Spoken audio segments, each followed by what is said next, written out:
बांझ जिठानी। अमिता और सुनीता आपस में देवरानी जिठानी होती हैं। शादी के कई साल बाद भी अमिता को कोई औलाद नहीं होती, लेकिन शादी के 1 साल में ही देवरानी सुनीता को एक प्यारा सा बेटा होता है।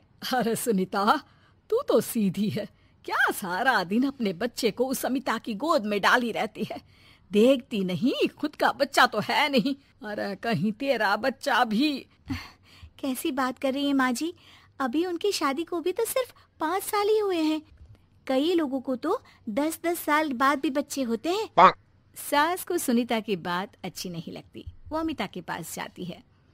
देख अमिता, घर का काम कराकर सुनीता का एक तो छोटा बच्चा, वो बेचारी घर को चिराग भी दे और सारा दिन किचन में खटती रहे, और ऊपर से तू आराम करे। दीदी, खाने में क्या बनाना है दोपहर को? मैं किचन में जा रही हूँ। अरे नहीं, मैं हूँ ना, मैं खाना बना लूंगी। अरे खाना आप बनाएंगी तो मुन्ने को कौन पकड़ेगा? अरे तू पकड़ेगी, मैं पकड़ूंगी। भाई माँ ही तो मुन्ने को पकड़ती है। तू काम करे और ये मुन्ने के नाम पर आराम। अरे नहीं माँ जी, मैं माँ हूँ माना, लेकिन अमिता दीदी का प्यार भी कम नहीं है। सारा दिन भी नहीं खिलाएंगी तो रात को नींद नहीं आएंगी इन्हें। अरे तो दूसरे की औलाद तो दूसरे की होती है ना। ला अमिता, मुन्ने को मुझे दे दे। लेकिन जैसे ही मुन्ने को सास गोद में लेना चाहती है, वो उनके पास जाने से इनकार कर देता है। अरे काला जादू कर दिया है इसने, बच्चा किसी के पास आ ही नहीं रहा है। भाई माँ, इसे काला जादू नहीं, प्यार कहते हैं, जो दीदी मुन्ने से करती हैं। अरे हाँ, हम तो दुश्मन है ना इसके, जो ये हमारे पास नहीं आ रहा है। अरे सगी दादी हूँ मैं, पूरी की पूरी कोठी इसी के नाम कर जाऊंगी। अब बोल, अब भी प्यार है क्या इससे? अमिता को सास की बात पर गुस्सा आ जाता है। वैसे भी माँ जी, पूरे घर में यही एक चिराग है, तो आप इसे दे या ना दे, सारा कुछ इसी का है, चाहे वो मेरा भी क्यों ना हो। हाँ, अभी तो बड़ी जबान चल रही है, लेकिन जब घर पूरा इसके नाम होगा ना, तब पता चलेगा। अमिता और सुनीता दोनों ही मिलजुल कर रहती थी, इसलिए सास की बात का दोनों को ही बुरा ना लगता। मिलजुल कर काम करती और हंस खेल कर रहती। अरे बेटी, तेरी दोनों भाभियों ने तो मुझे साइड कर रखा है। अरे दोनों में इतनी पड़ती है कि मुझे तो डर लग रहा है, कहीं एक दिन ये दोनों मेरी बात मानने से इनकार ही ना कर दे। अरे तो खेल खेलो और दोनों को अलग कर दो, इस पे कौन सा गणित लगाना है माँ? हाँ, ये तो है, चल देख लेती हूँ मैं। अगले दिन सास धीरे से एक लाल पेन लेकर मुन्ने के बदन में लगा देती है और लोगों को बुलाकर हंगामा करती है।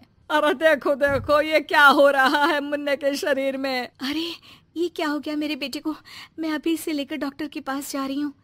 अरे ना दीदी, परेशान मत हो, मैं तैयार कर देती हूँ और कैब बुला लेती हूँ, बाद में ले जाइए आप इसे। अरे बेटा, तेरा है, वो क्यों ले जाएगी? वैसे भी ये डॉक्टर का नहीं, तांत्रिक का मसला है। किसी ने मुन्ने पर जादू करने की कोशिश की है, जिससे वो मुन्ने को मार ले। सुनीता ये सुनकर रोने लगती है। कौन मेरे मुन्ने को मारने की कोशिश करेगा माँ जी? नहीं, ऐसा कुछ नहीं होगा। सास अमिता की तरफ देखकर कहती है। अरे वही जिसकी खुद की औलाद ना हो। कैसी बात कर रही हैं माँ जी आप? मैं क्यों मारूंगी अपने ही बच्चे को? वो तो मेरे बेटे जैसा है। अरे बेटे जैसा है, बेटा तो नहीं है ना। वैसे भी मैंने तांत्रिक को फोन कर दिया है। थोड़ी देर में वहाँ तांत्रिक आ जाता है।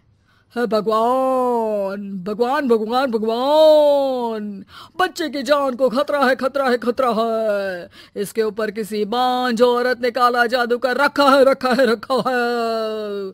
लगता नहीं ये बच्चा कभी ठीक भी हो पाएगा, पाएगा, पाएगा। नहीं, मेरे बेटे को बचा लीजिए। अमिता दीदी, आप इतना गंदा सोचेंगे मुन्ने के लिए, मैंने सोचा भी नहीं था। अरे कैसी बात कर रही हो सुनीता? मैंने तो मुन्ने को माँ से बढ़कर प्यार किया, ये सोचो भला मैं ऐसा क्यों करूंगी? लेकिन बेटे के प्यार में पागल सुनीता सास के जाल में फंस जाती है। दीदी, आज से आप और मैं अलग हैं, मेरी रसोई अलग, आपकी अलग, और आज के बाद मुन्ने को छूने की क्या, देखने की भी कोशिश मत करिएगा। अमिता सुनीता को समझाने की कोशिश करती है, पर कुछ नहीं होता। अगले रोज। ला सुनीता, मैं मुन्ने को नहला कर तैयार कर देती हूँ। नहीं माँ जी, मैं नहला देती हूँ। लेकिन जैसे ही वो मुन्ने को नहलाने लगी, पेन के निशान एक एक करके निकल गए। अरे माँ जी, ये तो किसी ने पेन से निशान बनाए थे। देखिए, जैसे ही मैंने मुन्ने को नहलाया सारे निकल गए। अब अरे नहीं नहीं बहू, ये तो बाबा का कमाल है कि बच्चे के ऊपर से ये साया धुल गया। लेकिन ये क्या माँ जी, मुन्ना तो रोया ही जा रहा है, न खा रहा है न दूध पी रहा है, बस चाची चाची कर रहा है। अरे इतनी जल्दी उसका भूत नहीं उतरेगा इसके सर से, मार मार कर खिला। जी माँ जी। लेकिन सुनीता का बेटा, जिसे अमिता से बेहद प्यार था, वो उसके पास जाने की जिद में ना खा रहा था ना पी रहा था। उसकी हालत बिगड़ती ही जा रही थी। हार कर एक दिन, माँ दीदी दिखाई नहीं दे रही है, क्या वो मायके चली गई है क्या? अरे क्या पता कहाँ गई, रुक बड़कू से पूछती हूँ। ए अमिता कहाँ है? माँ जल्दी पता करिए ना, दीदी कहाँ है? मुन्ने की हालत दीदी के लिए खराब होती जा रही है। सुनीता मुन्ने को लेकर नीचे अमिता के पास जाती है। अमिता बिस्तर पर पड़ी होती है। वो कमजोर सी दिखती है। बड़ी आराम से सो रही हैं आप, यहाँ मुन्ने की तबीयत खराब हो रही है। वो जैसे ही अमिता को छूती है, अरे दीदी ये क्या हो गया? आपकी तबीयत तो काफी खराब है।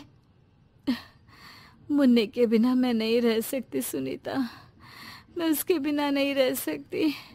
मैं कसम खा कर कहती हूँ, मैंने मुन्ने को मारने की ऐसी कोई कोशिश नहीं की। मैं तो खुद मुन्ने के बिना मर जाऊंगी। मुन्ना आप ही का तो है दीदी, मुझे माफ कर दीजिए। ये पकड़िए अपना बेटा,